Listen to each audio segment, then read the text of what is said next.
يبني مجده جذلا فروح الفاتحة ليصبح همة تروي عن العليا مغاني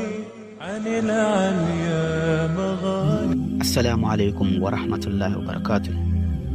Well, have you ever wondered why we wake up in the middle of the night to eat before we fast? The Suhoor, or the pre-dawn meal, is it a tradition or does it hold some significance in Islam? So what did the Prophet ﷺ say about Suhoor, and how did the scholars also interpret it? In Surah Al-Baqarah, verse 187, Allah mentions, أعوذ بالله من الشيطان الرجيم أحل لكم ليلة الصيام الرفث إلى نسائكم هن لباس لكم وأنتم لباس لهن علم الله أنكم كنتم تختانون أنفسكم فتاب عليكم وعفى عنكم فالآن يباشروهن وابتغوا ما كتب الله لكم وكلوا واشربوا حتى يتبين لكم الخيط الأبيض من الخيط الأسود من الفجر ثم أتموا الصيام إلى الليل ولا تباشروهن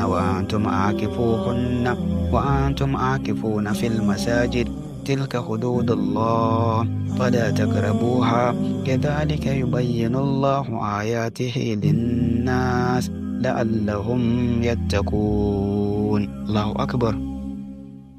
Extracting the verse or the very part we need for our subject matter, Allah says, وَكُلُوا وَاشْرَبُوا حَتَّى يَتَبَيَّنَ لَكُمُ الْخَيْطُ الْأَبْيَضُ مِنَ الْخَيْطِ الْأَسْوَدِ مِنَ الْفَجْرِ ثُمَّ أَتِمُّوا الصِّيَامَ إِلَى اللَّيْلِ, and eat and drink until the white thread of dawn.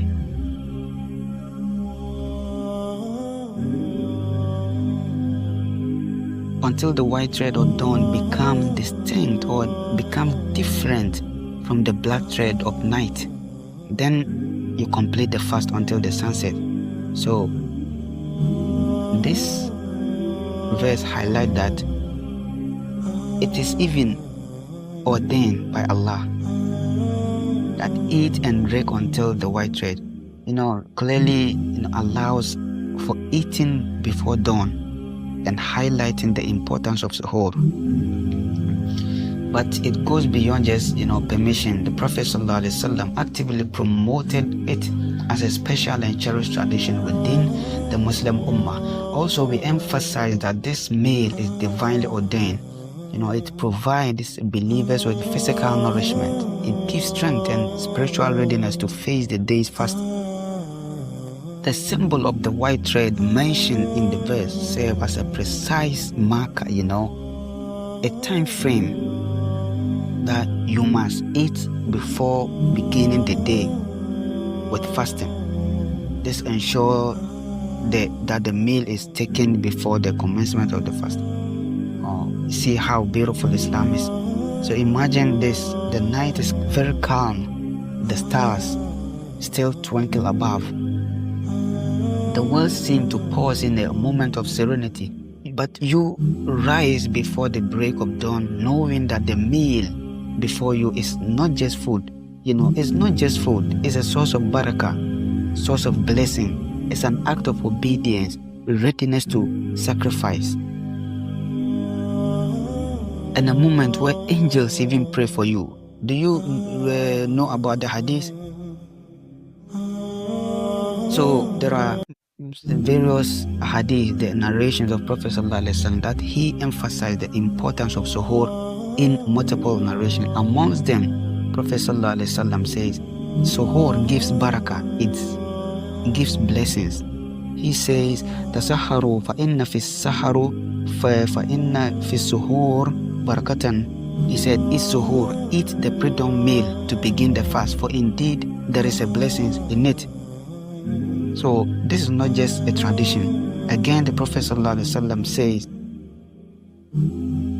فَصْلُ مَا بَيْنَ صِيَامِنَا وَصِيَامِ أَحْلِ الْكِتَابِ أَكَلَةُ السَّحَرِ or أَكَلَةُ السُّحَرِ. He says the difference between our fasting and the fasting of the people of the book is the meal of Suhoor. This is to distinguish from different group of religion.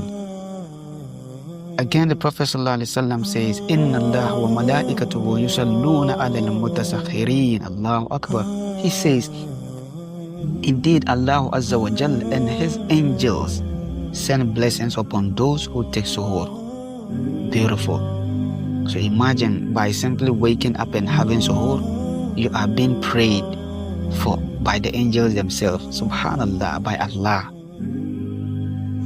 What great honor could that be? And there are many scholarly opinions about this, though there may be differences in whether it is obligatory or Sunnah. The Sunnatul Mu'akkad highly recommended those. Imam al-Nawawi in his book Sahur Sahih Muslim, Sahih al-Muslim, he says Suhoor is strongly recommended as that's Sunnah and should not be neglected unless one is unable to wake up. Ibn Qudama in Al-Mughni, he noted that Suhoor is a means of strengthening the body for fasting and an act of obedience that aligns with the Sunnah. Allahu Akbar. Ibn Taymiyyah in Majmu' al-Fatawa, he said the Suhoor is among the practice that differentiate the Islamic fasting from the other tradition. This serves as a mercy from Allah. This aligns with the Prophet narration mentioned above, that you take Suhoor and is to differentiate your form of fasting from the people of the book. Yes. And logically, mantik, from the logical standpoint, Suhoor serves multiple purposes. Let's look at the physiological benefit. Eating before dawn, what or how will it benefit you? You are waking up, you are to stay away from food from morning to evening, but to eat at dawn. This will truly help sustain energy levels throughout the day, and this will prevent extreme hunger and fatigue. Look at, you are to fast from morning to evening without food, without water. Allahu Akbar. So without eating at dawn to begin it, how will you even get the strength to pray Fajr, to pray Zuhur, to pray Asr, to pray Maghrib, to pray Isha? How will you get that strength? So eating, apart from the blessings, will even give you physiological benefits by giving you the strength to do the rituals throughout the day. Allahu Akbar. Islam is beautiful. Again, spiritual readiness, when you eat at dawn, throughout the day, whenever you are moving to, moving closer to food, it reminds you, no, I have ate earlier this dawn. So it will remind you that, no, I am fasting. Whenever you are moving to, closer to food, it always reminds you, it always resonates in your head that, no, I am in a state of fasting. This is the spiritual, readiness that we're talking about. Again, there are, some social and emotional bonding. We wake up to gather for Suhoor at dawn. The family I'm talking about. This fosters unity and, strengthen relationships and encouraging collective worship. Allahu Akbar. Again, it's a form of mindfulness and gratitude, because wake up for Suhoor makes you more aware of the gift of food and the struggle of those who do not even have enough to eat. Allahu Akbar.